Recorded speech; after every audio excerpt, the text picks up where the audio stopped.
দিয়ে দিচ্ছি তেল। শাক বাগার দিব। শাকটা হলো ডাঁটা শাক, আলু দিয়ে করব। পেঁয়াজ দিয়ে দিচ্ছি। ডাঁটা শাকে পেঁয়াজ বেশি দিলে খেতে ভালো লাগে।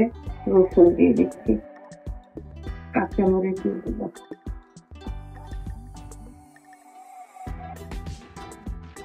একটু লাল লাল করে বাগার দিব। পেস্ট হালকা থাকে দিলে খেতে ভালো লাগে, একটু লাল করলে দেখা যায় যে ভাজা হয়ে যায়। হয়ে গেল আমার ডাঁটা শাক দিয়ে আলু ভাজি। এটা আমি এখন নামায় ফেলবো।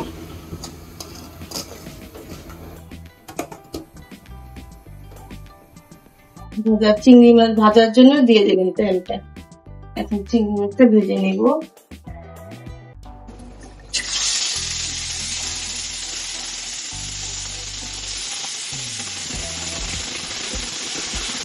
চিংড়ি মাছটা আমার ভাজা হয়ে গেল, এখন আমি এটাকে নামিয়ে ফেলবো।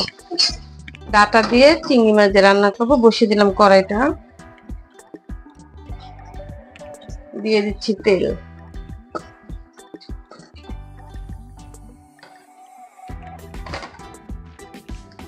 এখন দিয়ে দেবো পেঁয়াজ,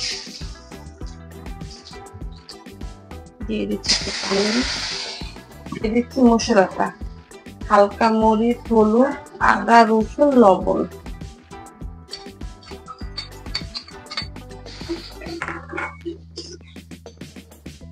এটাকে এখন ভালো করে কষাবো। আমার মশলাটা কষানো হয়ে গেছে, দিয়ে দিচ্ছি ডাঁটা, কাঁঠালের বিচি, আলু। এটা চিংড়ি মাছ দিয়ে রান্না হবে। আর কষানো শেষ আমার, দিয়ে দিব পানি। আমি কাঁঠালের বিচি, ডাঁটা, আলু এগুলোকে আগে একটু সিদ্ধ করে নিয়েছিলাম, কারণ এগুলো তো শক্ত। ডাঁটাটা ভালো নরম ছিল, কাঁঠালের বিচিটা শক্ত, তাই এটাকে আগে ভাপ দিয়ে নিয়েছিলাম। একটু ভাপ দিয়ে নিলে ভালো হয়। আমার পানিটা যেহেতু গরম পানি, আমি এটাতে এখন দিয়ে দিব চিংড়ি মাছটাও। চিংড়ি মাছটাও দিয়ে দিচ্ছি।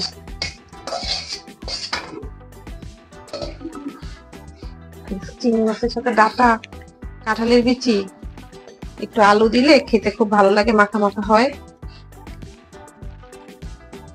হয়ে গেল আমার ডাঁটা দিয়ে চিংড়ি মাছ, কাঁঠালের বিচি, আলু দিয়ে রান্না করেছি। খুবই মজা, খুবই স্বাদ। এটা খেতে রান্না করে খাবেন আপনারা।